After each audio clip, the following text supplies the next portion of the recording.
বলিউডে এই সপ্তাহে চলছে মিশ্র এক আমেজ, যেখানে একদিকে দ্বিতীয় সন্তানের অপেক্ষায় রয়েছেন দীপিকা পাড়ুকোন ও রণবীর সিং, তো অন্যদিকে ব্যক্তিগত জীবন নিয়ে খোলামেলা মন্তব্য করে আবারও খবরের শিরোনামে অনুষ্কা শর্মা।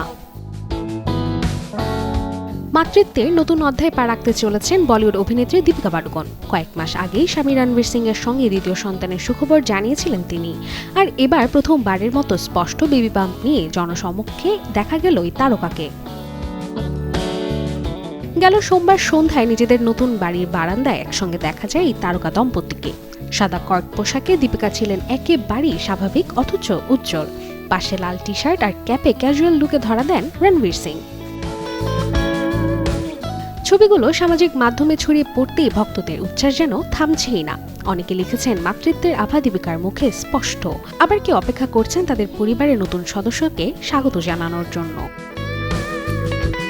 চলতি বছরের শুরুতে সামাজিক মাধ্যমে এক আবেগঘন পোস্টের মাধ্যমে দ্বিতীয় সন্তানের খবর দেন এই দম্পতি।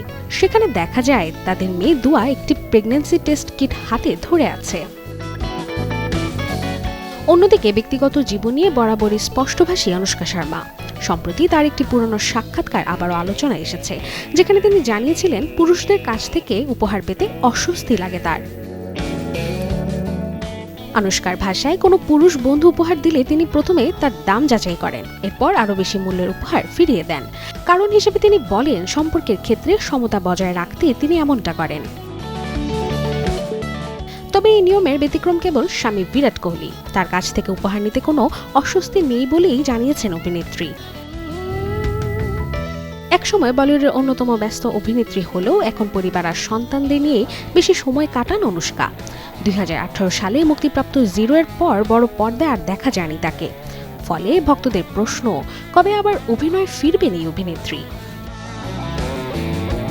তারকাদের ব্যক্তিগত জীবনের ছোট ছোট মুহূর্ত এখন ভক্তদের কাছে বড় আলোচনার বিষয়। মাতৃত্বের আনন্দ হোক কিংবা নিজের অবস্থান নিয়ে খোলামেলা মন্তব্য, দীপিকা আর অনুষ্কা দুজনেই যেন আবারও প্রমাণ করলেন তারা শুধু বড় পর্দার নয়, বাস্তব জীবনও সমানভাবে আলোচিত। Desk report, channel 24।